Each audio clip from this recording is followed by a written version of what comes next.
Hi. Today I'm going to talk about social media engagement and how it really should work rather than the way it sometimes works. This week I read an article by a guy named Mark Schaefer, who I'm connected to on Twitter. And he mentioned that he wrote a post on LinkedIn that was pretty short and innocuous, at least as far as he was concerned. In essence, he complained that the overwhelming number of people who connect with him or want to connect with him, as soon as he connects with them, the first thing they do is start trying to market him or get something from him. It's not the greeting, hi, it's nice to connect with you. I hope we can work together or do something. No, these are outright pitches. I understand this because I get this a lot also. The thing is that it went viral. It got tons of comments, and a lot of them weren't nice. People called him all kind of names and said all kind of stuff to him. He got some nice comments too. He said the majority were nice, but some of the comments he got were some of the worst he'd ever gotten. And I'm thinking people have gotten so used to just marketing that they seem to have forgotten that social media is supposed to be about social and it's supposed to be about engagement. And, I'm one of those people where now that LinkedIn has set up the same type of thing that Twitter has, where you can auto DM someone who automatically follows you, I drop those people on Twitter. I drop those people on LinkedIn. I drop people on LinkedIn if the first thing they do is start marketing to me, especially those who are marketing the wrong thing. I have all these people, for instance, who want to market me as medical billing. I don't do medical billing. I tell them this all the time.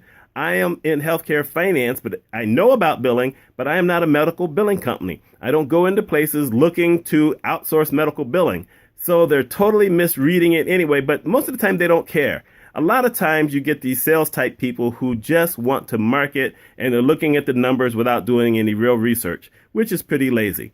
But anyway, there has to be some kind of engagement. Why are you trying to get something from me without even knowing me?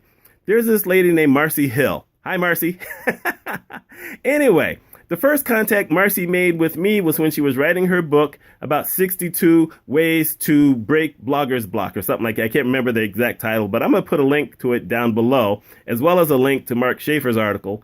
Anyway, she reached out to me because she saw something on my blog at the time and she wanted to put it in her book. She didn't want anything else from me except permission to put me in her book. What kind of idiot would I be for that? The thing is, she didn't ask me to promote it. She's never asked me for anything else. She just asked me for that.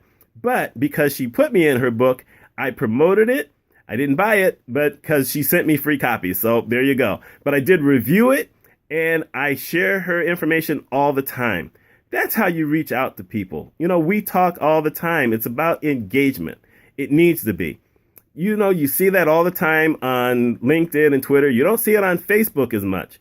Probably because on Facebook, we can set our privacy settings so that we can better monitor who we're getting connected to. And I don't connect myself to a lot of business people. Most of the people I connect to are family or people I know or people of people I know. And I don't connect to a ton of them. Google Plus is almost the same way. There are some people who market and that's all they do. But most of the people I'm connected to on Google Plus are people that I have talked to. Now, I don't talk to them as much anymore because Google Plus just hasn't caught on the same way. I don't know how other social media sites work. I don't know about Stumbled Upon or Tumblr or Pinterest. I don't really know about those sites. What I do know is that social media engagement needs to be a big part of your strategy. Regardless, if you're not trying to talk to people, if all you're doing is trying to sell, you're getting on people's nerves and you need to stop. That's all I've got to say. But let me know, I'm sure that I'm not the only one who gripes about this. Probably a lot of you are out there saying the exact same thing. Why are people always trying to sell to me? Gotta be irritating. At a certain point, if you're talking to someone and you happen to mention, hey, you do such and such, I have something I can offer on that. Okay, that's fine because now you have at least opened up the lines of communication. That's what you should be doing first. Don't immediately sell to me. I don't know you. And think about it. What is your record in trying to sell to someone immediately and have it work? I'm betting it's very low. You do a lot better reaching out to fewer people, opening up a conversation, letting them get to know you. They may even ask you for business, which happened to me earlier today. Feeling pretty good about that. And that wasn't even a social media thing. Anyway, let me know your thoughts on it. I will talk with y'all later on.